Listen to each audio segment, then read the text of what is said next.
কামরুজ্জামান শাহিন এবং অ্যাডভোকেট ফরাদ ইকবালের নেতৃত্বে টাঙ্গাইল জেলা বিএনপির বিশাল মিছিল এসে আপনাদেরকে ধন্যবাদ।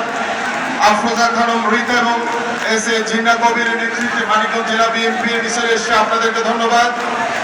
কামরুজ্জামান রতনের নেতৃত্বে মুন্সিগঞ্জ জেলা বিএনপির একটি মিছিল এসে আপনাদেরকে ধন্যবাদ।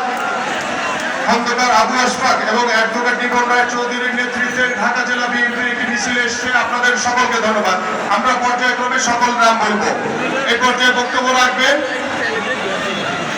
বাংলাদেশ জাতীয়তাবাদী কেন্দ্রীয় তাঁতি দলের সংগ্রামী আহ্বায়ক জনাব আবুল কালাম আজাদ।